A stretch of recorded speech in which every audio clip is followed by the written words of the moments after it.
Okay, so let's have a look at the Mishnah again. I'm going to read it to you briefly. He would say the following: Alti dan yichidi, don't judge alone. She'im dan yichidi eile echad. The only one that judges alone is HaKadosh Baruch Hu. Okay? And we've seen the remaining Yonah just now as to what that means. That means if you have a 3 based in, or however many people you have, 23 or 71, you can't be the only one. Okay, you have a viewpoint, and you may be the senior judge. You can't, coerce the others to see your viewpoint and judge like you. They have to agree with you. If they don't agree with you, you can't push them into the judgment. The al toima kibludati shemershain v'loyata. Okay, and that's what we read.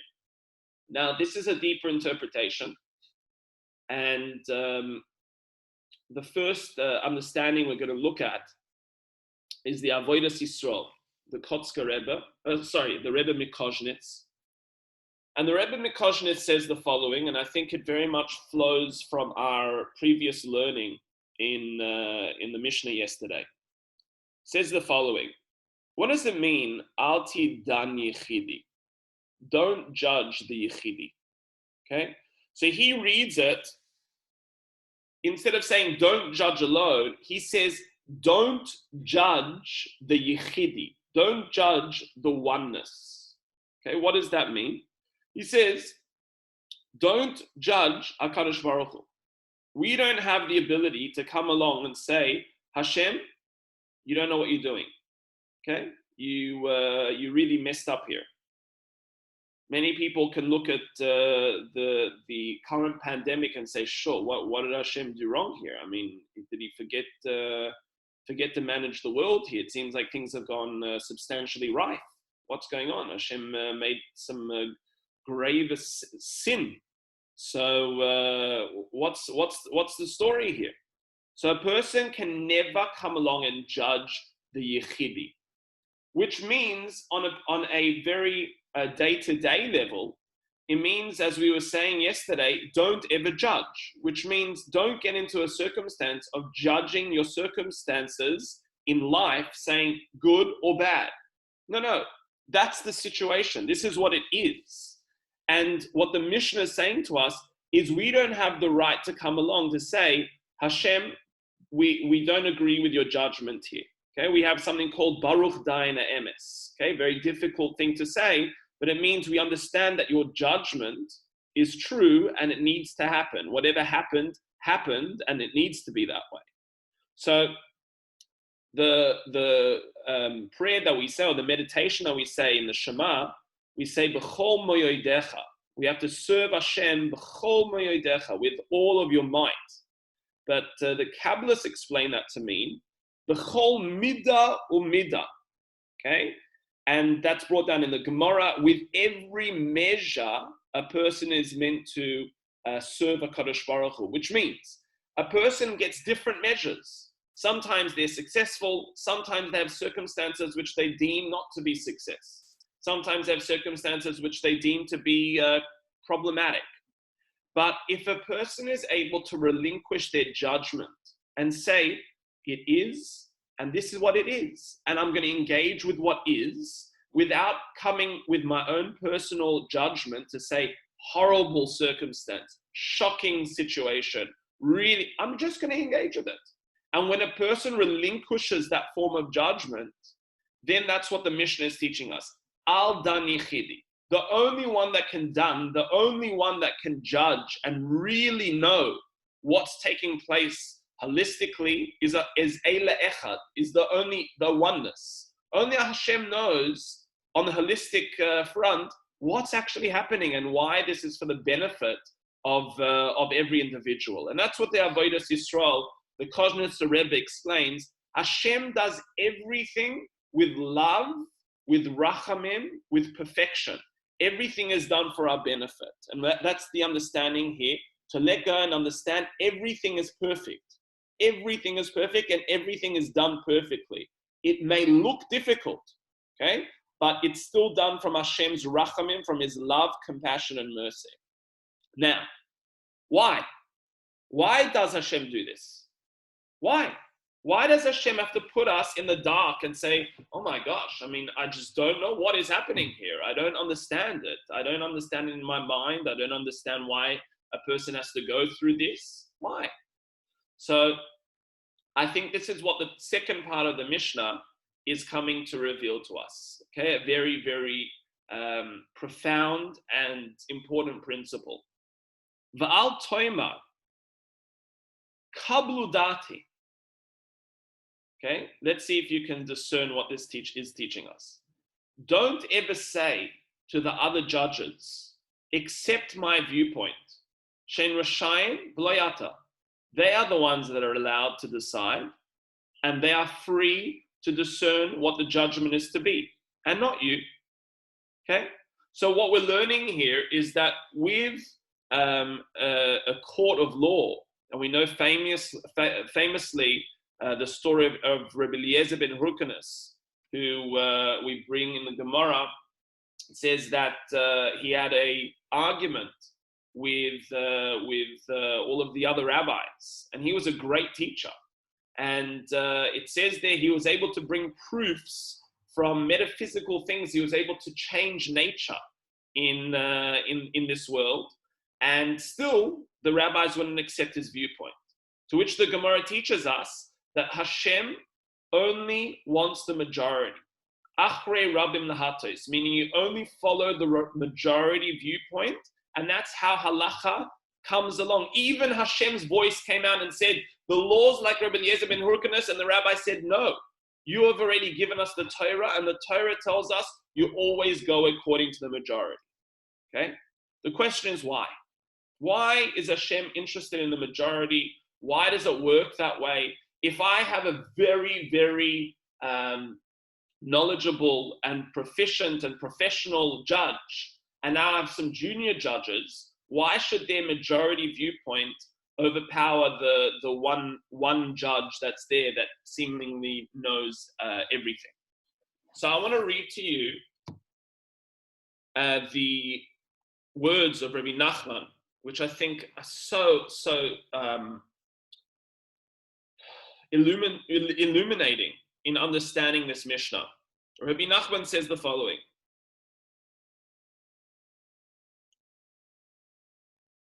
The agreement of the many is extremely precious in God's sight. Okay, the agreement of the many, meaning you have a majority that comes along with the judgment, and that's their viewpoint. The agreement of the many is extremely precious in God's sight. Hashem prefers an agreement of many over seemingly the truthful judgment of one judge. Why? For it reveals the simple divine unity in and through the aspect of multiplicity. I mean, that is a very, very profound and very, very important concept here, especially to understand the initial teaching of the Mishnah. I'm going to read that last part to you again. It reveals the simple divine unity in and through the aspect of multiplicity. Okay? And the understanding is the following. Yeah, you're with me. Breaking up.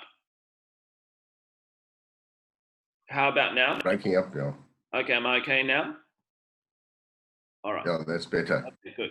So we have here the words of Rabbi Nachman to reveal the divine unity through multiplicity. Okay, which is the essence really of what it means to be a spiritual. Still breaking up, Rabbi. Still breaking up. Okay. How are we now? We okay? Okay. All right. You're frozen now, Rabbi. What about now? Am I moving? Yeah. I'm moving. Okay, good. Yeah. But we didn't hear the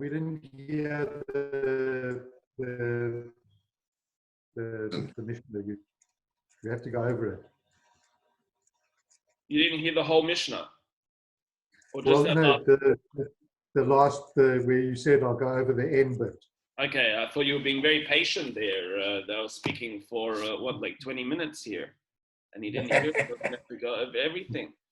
Okay, so the last part, and again, I think it can't be repeated enough. It's a very, very beautiful concept and very important concept. And I think it's going to give us a lot of insight into the general approach to life and what the purpose of life is. And that is to reveal unity through multiplicity or within multiplicity. Okay? And if you understand what is so fundamental and what is so special about the multitude or the majority, is that we come along and Hashem prioritizes the majority view over a single view because there's seemingly a greater truth that's found within that majority view than within the single view. And what Rabbi Nachman reveals to us is what is that truth. What that truth is there is a unity within multiplicity, which means there is a coherency or there is a unified perspective amongst a diverse group of people, amongst a multiple amount of individuals. They all come to one unified understanding of something that is more true than any other truths in the world.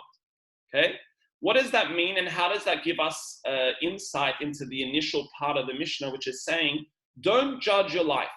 Okay? Don't judge. Don't judge the circumstances in life to come along and say, Hashem, I think you messed up.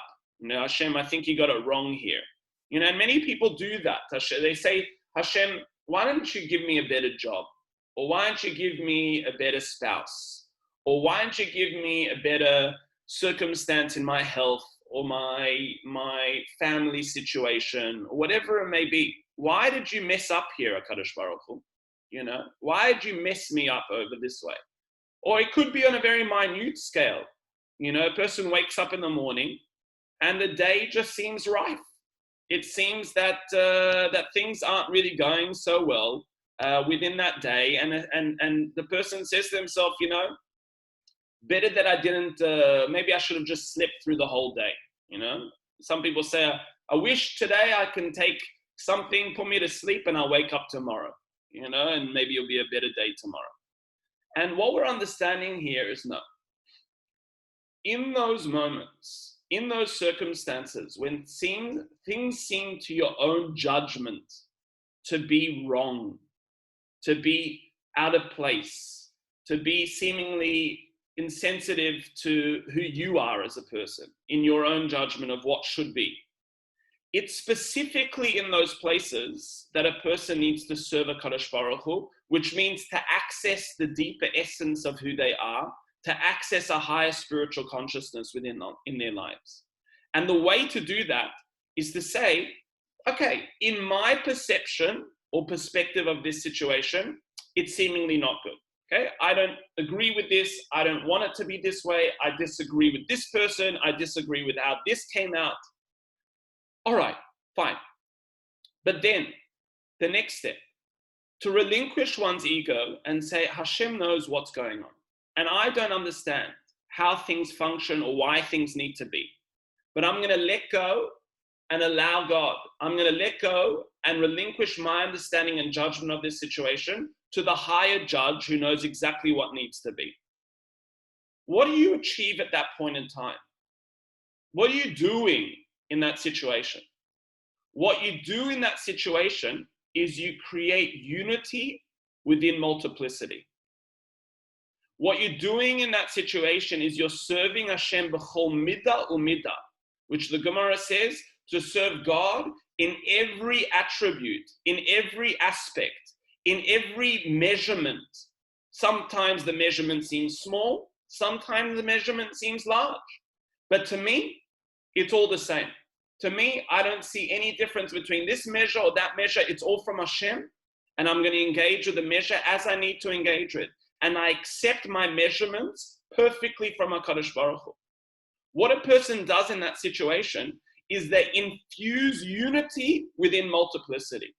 they're able to see godliness, and they're able to let go, and they're able to infuse a spirituality and a humility within all contexts of life. And that's essentially what it means, that you are bringing holiness into this world. When a person is able to accept their circumstance wholly and say, I fully give myself to this situation, I accept everything without any admonishment, without any judgment, without any negativity. I'm just going to accept every attribute that Hashem gives me. I am bringing unity into multiplicity. And that's the teaching of the second part of the Mishnah, to say, don't ever, as one judge, you think you know better, come along and allow yourself to go with the majority. The majority means that I'm revealing the simple divine unity in and through the aspect of multiplicity, which is the role of what we're meant to be doing in this world. Okay? We don't understand the bigger picture. Only one judge knows the bigger picture. And for us to be able to relinquish that judgment on every situation in life and say negative, bad, horrible, we're worried about what's going to be, and we're just really being subsumed by that negativity, essentially what happens there is a person is detaching themselves from spirituality. They're detaching themselves from Hashem. They're detaching themselves from an essence of life. But when a person is able to say, you know what, I don't know what's going to be. I don't know. And no one ever knows. But I'm totally in Hashem's hands. Whatever happens, Hashem is doing for the best, for the most merciful and loving place. And I accept it. Automatically, what you feel inside of yourself is the dissolving of that anxiety, the dissolving of that perpetual worry. And then you see and feel the connectivity to that unity which is in a person's life, which is Hashem. Okay? So that's the deep understanding of this Mishnah in revealing to us the role of not judging Hashem, not judging the circumstances of life. And number two, accepting the circumstances of life. And through that acceptance, total acceptance, with love, with happiness, with joy, with blessing, a person is then able to reveal the simple divine unity in multiplicity. And you'll find that, okay, as soon as you find yourself trying to segregate things in life, pushing people out of your life, or separating people out in your life, or separating circumstances out in your life, you will notify yourself or notice that that is the archetypal enemy of the spiritual nature that's within ourselves, because the essence of spirituality is to unify, is to come along and say, Shema Yisrael Hashem Elokeinu Hashem Echad, is to see the oneness in multiplicity. Okay? Any questions on this teaching that we've engaged with here? Makes sense? Someone? Yeah? Anyone want to add a teaching here or some insight into this engagement? Farrell, how are you doing there?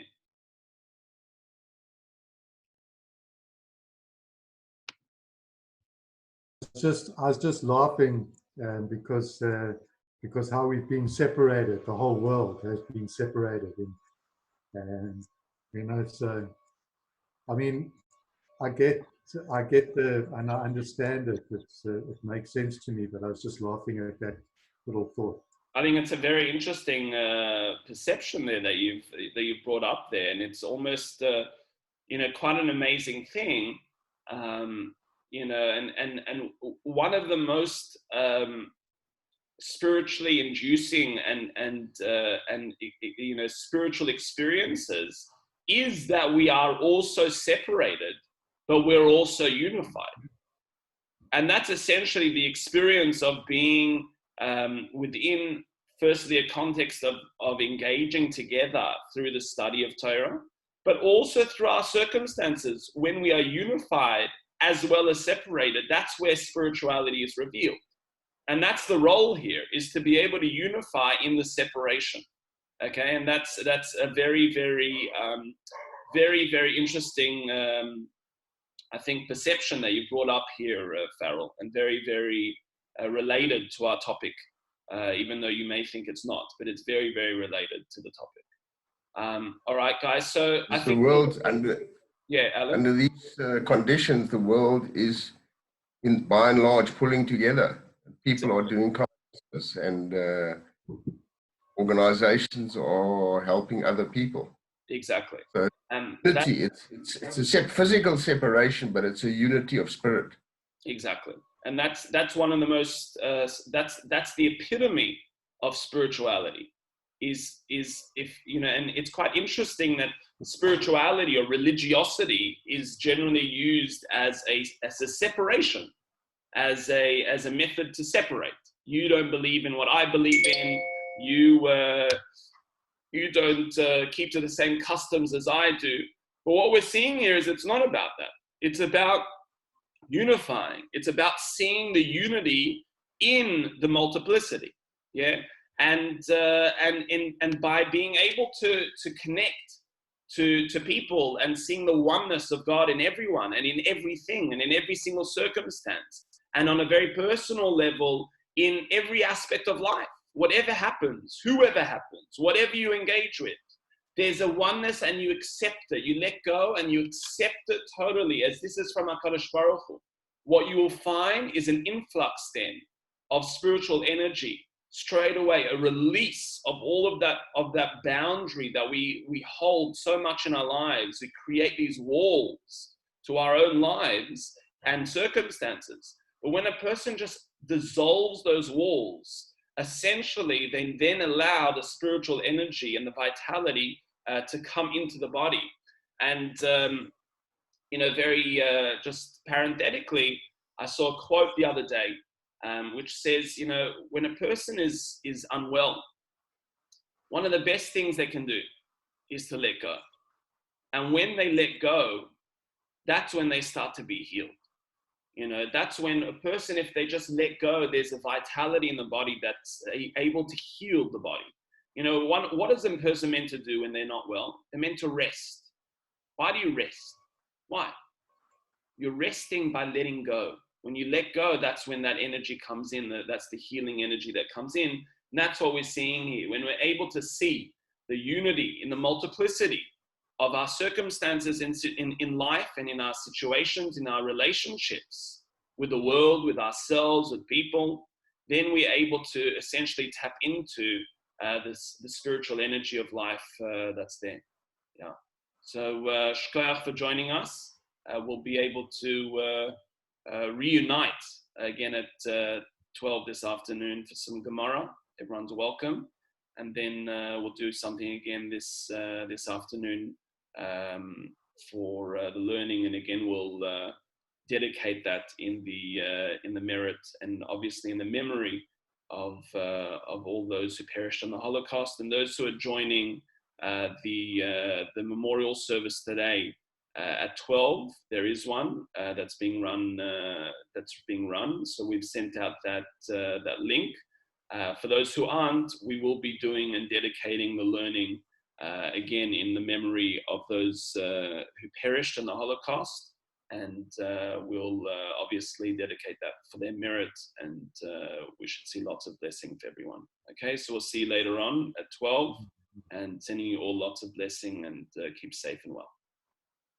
Thank you. You too. Thank you, Rabbi. Really enjoyed it. Thank you very much. Bye.